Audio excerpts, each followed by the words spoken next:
बांग्लादेश में हिंदुओं पर बर्बर अत्याचार, रुपाईडीहा बॉर्डर पर हिंदू समाज का उग्र प्रदर्शन। नमस्कार, आप देख रहे हैं सुदर्शन उत्तर प्रदेश और मैं हूं आपके साथ जिया चौधरी। खबर में रुक करेंगे रुपाईडीहा की ओर, जहां एक बार फिर हिंदुओं के खिलाफ बांग्लादेश में हो रहे संगठित अत्याचारों की खबर सामने आई है। आज रुपाईडीहा बॉर्डर पर हिंदू संगठनों ने कई घंटों तक विरोध प्रदर्शन किया, जहां लोगों ने अपनी आवाज बुलंद करते हुए बांग्लादेश मुर्दाबाद और मोहम्मद यूनुस मुर्दाबाद के नारे लगाए। प्रदर्शनकारियों ने सेंट्रल बैंक तिराहे पर मोहम्मद यूनुस का पुतला फूंककर साफ संदेश दिया कि हिंदुओं पर अत्याचार बर्दाश्त नहीं किए जाएंगे। लोग कहते हैं कि यूनुस आतंकवादी हैं और उसके खिलाफ अब हिंदू समाज चुप नहीं रहेगा। कार्यक्रम में प्रमुख रूप से विवेक शुक्ला, डॉक्टर उमा शंकर वैश्या और डॉक्टर सनत कुमार शर्मा उपस्थित थे। उन्होंने आगाह किया कि हिंदू समाज अब अपने अधिकार और सम्मान की रक्षा के लिए संगठित कदम उठाएंगे। सुदर्शन न्यूज पूछता है, दुनिया कब तक हिंदुओं पर हो रहे अत्याचारों को अनदेखा करते रहेगी और ये हिंदू समाज अपनी शक्ति और संकल्प दिखाकर दुनिया को बता देगा कि उसके अधिकार और सम्मान पर किसी का भी पांव नहीं ठोका जा सकता। आइए जानते हैं इन सब में उनका और क्या कुछ कहना है। भारत के प्रधानमंत्री जिसे है कि बांग्लादेश के मोहम्मद यूनुस जैसे अंतरिम सरकार को मैं इस भारत नेपाल की सरहद से रुपईडीहा से सावधान कर देना चाहता हूं कि हमारे हिंदू सनातन भाइयों पर आक्रमण रुक जाए, अन्यथा बहुत ही भयावह दृश्य बांग्लादेश को देखना पड़ेगा। 1971 में हम लोगों ने देश आजाद कराकर उनको सुपुर्द कर दिया था, जो आज सनातन द्रोही हो रहा, और ये मोहम्मद यूनुस आतंकवादी है। सनातन धर्मियों के लिए सावधान हो जाए मोहम्मद यूनुस, ये भारत के लिए खतरा पैदा करेगा भविष्य में, इसको सावधान होने की आवश्यकता है। माननीय प्रधानमंत्री जी से मेरा निवेदन व आग्रह है कि इस पर लगाम लगाने का प्रयास करे। संयुक्त राष्ट्र हो, यूरोपियन संघ हो, हर जगह मुद्दा उठना चाहिए कि सनातन धर्म को बचाया जाए और ऐसे आतंकवादियों पर लगाम लगाया जाए।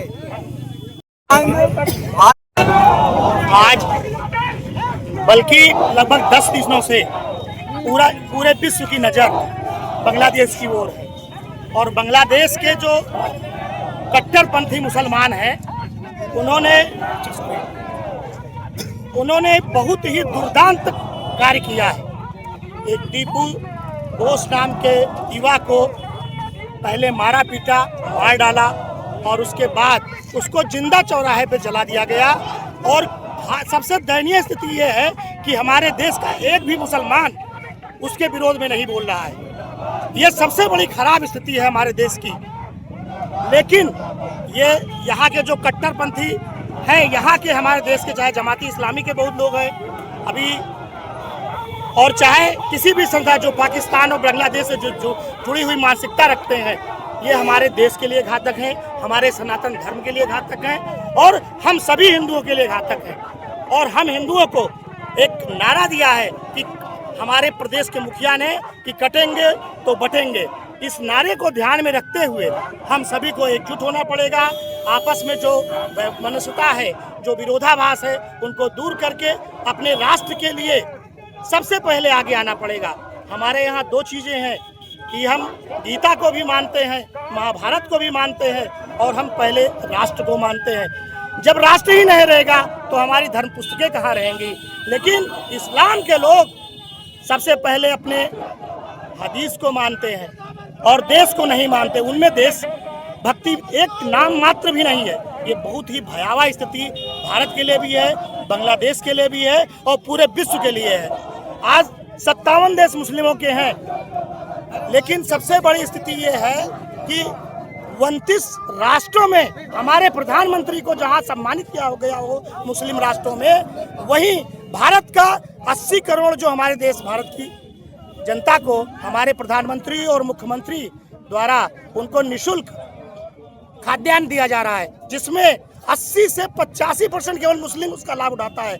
चाहे आवास का मामला हो, चाहे सिलेंडर का मामला हो, चाहे अनाज का मामला हो, सब कुछ फ्री में पाते हैं। लेकिन अगर देश की बात कह दीजिए तो ये मुसलमान कभी भी देश के प्रति समर्पण भाव इनमें नहीं है। ये हमेशा भारत का विरोध करेंगे और हिंदू धर्म का विरोध करेंगे।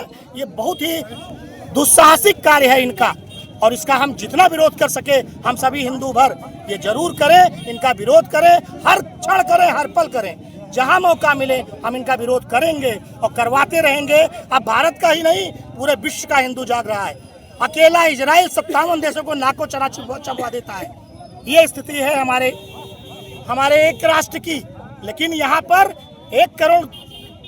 110 करोड़ हिंदू होते हुए भी केवल आपस में फूट डाल करके कुछ राजनीतिक दल, चाहे वो कांग्रेस हो, चाहे समाजवादी पार्टी हो या दक्षिणपंथी जो दक्षिण की पार्टियां हैं, ये सब केवल हिंदुओं को आपस में हर तरह से अपमानित करने का प्रयास कर रहे हैं। ये बहुत ही एक दिन निश्चित रूप से जब हिंदू विस्फोट करेगा तो देश का, पूरे विश्व का जो मुस्लिम समुदाय है, इस्लाम समर्थक है, वो निश्चित रूप से घातक उसके ऊपर प्रहार होगा और लोग देखते रह जाएंगे क्या हो रहा है। आज यूरोप कंट्रियों से मुस्लिम पूरी तरह भगाया जा रहा है केवल इन्हीं कारणों से। इनकी जो आदतें हैं, जो ये अपने अलावा किसी को मानते नहीं है। इनके मदरसों में जो पढ़ाई होती है केवल काफिरों को, हम सब काफिर हैं, इनको मारने की एक व्यवस्था कराई जाती है। ये बहुत ही घातक है और हम इसके विरोध में हैं कि अगर उनको राष्ट्र के साथ जो भी मुसलमान है हम उसके साथ में हैं। जो राष्ट्रीयता के साथ में मुसलमान है, भारत देश के साथ में है, हम मुसलमान का हम स्वागत करते हैं, समर्थन करते हैं। जो वंदे मातरम और भारत माता की जय बोलते हैं, हम उनका समर्थन करते हैं। लेकिन अगर ये हमारे वंदे मातरम और भारत माता की जय बोलने में कहीं उनके में सच्चाहट है तो हम उनका निश्चित रूप से विरोध करेंगे और हम भारत सरकार से मांग करेंगे कि बांग्लादेश को बड़ा से बड़ा जो भी आपकी तरफ से कदम उठा चाहे, क्योंकि अंतर्राष्ट्रीय मामला है, हमको सोच समझ के कदम भी उठाना है। तो इसलिए भारत सरकार की भी जिम्मेदारी है। हमारे प्रधानमंत्री और मोदी जी इस कार्य के लिए लगे हुए हैं। बड़े ही दुख का विषय है कि 1.5 अरब जनसंख्या वाले देश भारतवर्ष ने आज अपना विरोध दर्ज कराया है। पूरे भारत में विरोध दर्ज हो रहा है और जिस प्रकार की ओछी, क्षुद्र और घृणित मानसिकता का परिचय बांग्लादेश ने दिया है, हम उसकी बहुत बहुत भर्त्सना करते हैं और बहुत बहुत आलोचना करते हैं और निवेदन करते हैं भारत सरकार के प्रतिनिधियों से, हमारे अपने प्रतिनिधियों से, पुलिस प्रशासन से कि वहाँ पर सख्त से सख्त एक्शन लिया जाना चाहिए उन दंगाइयों के विरुद्ध जो अल्पसंख्यक हिंदुओं के घरों को जला रहे हैं, प्रदर्शन कर रहे हैं बांग्लादेश के खिलाफ, जहां हिंदुओं की निर्मम हत्या की जा रही। क्या कहेंगे भारत की सरकार से? बोलो जय श्री राम, जय श्री राम, हिंदू एकता, हिंदू एकता, हिंदू एकता। आज बहुत ही दुख के साथ हम लोग सब हिंदू भाई यहाँ एकत्रित हुए हैं।